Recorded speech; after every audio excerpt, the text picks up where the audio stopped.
Greetings, podcast listeners, and welcome to another episode of my podcast series on Mussolini's Italy.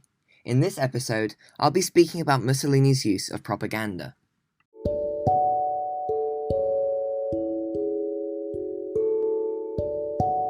The following podcast is based on the Cambridge A-Level History curriculum. During the rule of the Fascists, Mussolini used propaganda to brainwash Italian citizens into ensuring support and increasing his popularity. He used various types of propaganda to achieve this. Examples include newspapers and posters, radio and cinema, sports and rallies, art, sculptures and exhibitions, literature, philosophy and culture. Let's begin with newspapers. Now, Mussolini had already ensured that newspapers would be fully supportive of the Fascist Party, as all anti-fascist newspapers, including foreign newspapers, had been banned. To ensure patriotism, they required that all journalists should be approved by and registered with the Fascist Party. Therefore, even if they did not support fascism, if they wished to read a newspaper, the people of Italy had no choice but to read the fascist-supporting ones, and thus, more and more Italians were influenced as they read news which constantly promoted fascism, and portrayed Mussolini's government in a very positive light. Newspapers were used to promote the fascist ideology such as militarism, nationalism, and extremism.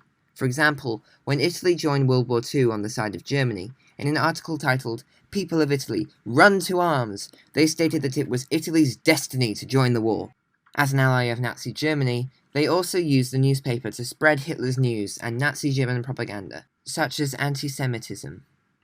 Secondly, Fascist Italy used posters to convey a number of messages, such as Mussolini's brilliance, the power of fascism, and the threat of communism. We found one poster with a large face of Mussolini above smoking factories, the caption being, "Greetings to the Juice, the founder of the empire." Clearly this had the purpose of celebrating the Italian leader, showing how he has established power and authority over national image by leading the country through greater development and expansion, and the power over the nation he had as a whole. With the factories, in the foreground and background, it indicates the industrial advances that Mussolini advocates and has led to fascist ideology and Italy as a whole. His large face evokes a sense of national pride, as the stoic facial expression and the shadows drawn present him as a powerful Italian patriot who has seen war himself. We found another poster of a young child, captioned, "Papa, save me," with a red flag and symbol of communism in the background. This would appeal to upper class, businessmen, and the bourgeoisie due to their fear of communism. In short, it tells Italians that they should be afraid of communism, and that the child is the element of pathos, targeting the audience emotion, telling them that they should act in a way to save the child. Let's move on to cinema and radio. During the later part of his rule, Mussolini changed the film industry and used the cinema to fit the interests of the state. In 1937, he founded Cinecittà movie studios in order to help filmmakers make films with pro-fascist messages. The same year, an Italian movie titled Scipio Africanus, The Defeat of Hannibal, was released, promoting Italy's African expansionist policy. In 1934, a censorship government body was founded, with the power to read and change movie scripts. They awarded prizes to pro-fascist movies and censored many foreign films. They fully funded movie scripts which had pro-fascist messages in their original versions, whilst any approved movie script could also receive up to 60% of their funding from the state. With this, there was also a Directorate General for Cinema, who was responsible for monitoring it for any fascist messages and approving content.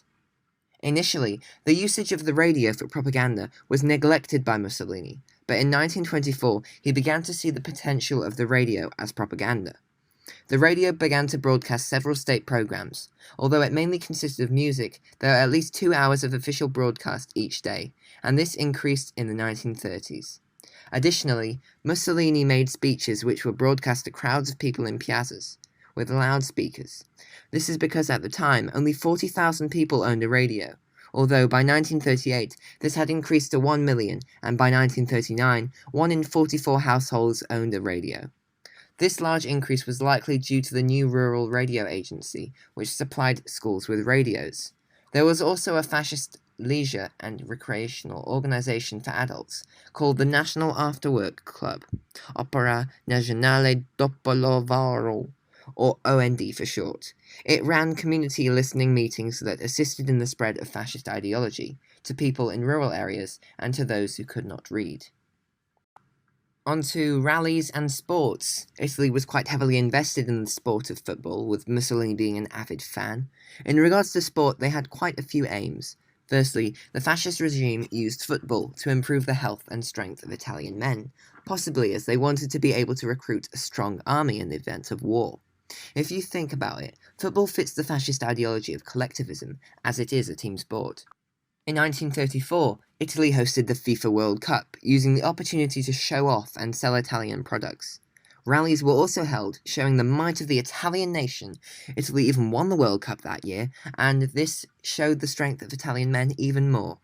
Many rallies were held over the years, aiming at impressing audiences, promoting discipline, and encouraging national and collective identity. Examples of these rallies include the mass rally which was held in celebration of the 7th anniversary of the fascist march on Rome. Again in 1936, they organised a mass military parade in which medals were presented to war widows. Next, we look at art, sculpture, and exhibitions. In terms of art, Mussolini banned degenerate art in an attempt to control the public, and only allowed abstract art. As already discussed, posters were created as fascist propaganda, and these were an element of art. Mussolini was also featured in art where he was depicted as a strong saviour and hero of Italy, so this was also fascist propaganda. With regards to sculptures, a huge sports complex called Foro Italico was created in Italy with the primary aim of Italy hosting the Olympics in 1940. Known originally as Foro Mussolini, basically meaning Mussolini's Forum, statues of Italian athletes were built to advertise the success and strength of Italy, and it still exists today as a significant example of fascist architecture. Furthermore, the exhibition of the Fascist Revolution was held in Rome from 1932 to 1934 and featured art and sculptures. It was opened by Mussolini on the 28th of October 1932, and during its time there it had 4 million visitors. The show told the story of the evolution of Italian history from 1914 until the March on Rome. It served as a work of fascist propaganda, which aimed at influencing and emotionally involving the audience, whilst it also compared Mussolini to the former Emperor Caesar, signifying that Mussolini would bring Italy back to its former glory. Finally, we move on to literature, philosophy, and culture. Firstly, from 1929 to 1936, Encyclopaedia Italia was published, also known as Treccani, after its developer Giovanni Treccani. It was aimed at rivaling Britain's Encyclopaedia Britannica, although it had a strong focus upon Italy's role in world development, as it aimed at emphasizing Italian pride. Secondly, the philosophy of fascism was conveyed through the Manifesto of Fascist Intellectuals. In this, over 200 intellectuals, led by philosopher Gentile, produced this book on the philosophy of fascism, similar to how Mein Kampf showed the philosophy of Nazism, and the writings of Marx and Lenin the philosophy of communism. This aimed to show that without fascism there would be no true culture, and to prove that fascism was the one true ideology. Thirdly, in 1928, Mussolini also published his autobiography, recounting his youth, his time as a journalist, his experiences in World War I, the formation of the Fascist Party, the March on Rome, and his early years in power. Finally, the National Fascist Cultural Institute was established to spread fascist culture to the masses, and had over 200,000, mostly middle-class members, by 1941. Musicians were forced to join the Fascist Union of Musicians, and were forced to reject foreign influences in order to develop cultural authority. Despite this, there was still musical diversity in Italy. Before I end, I want to leave you with a question. Do you agree that the importance of propaganda to Mussolini was like water to fish? Certainly, I believe it was very important, but was it as important as the use of terror and the use of laws, which helped to ensure that the fascists remained in power? I'm not sure it was as important as that, but I would love to hear your opinion.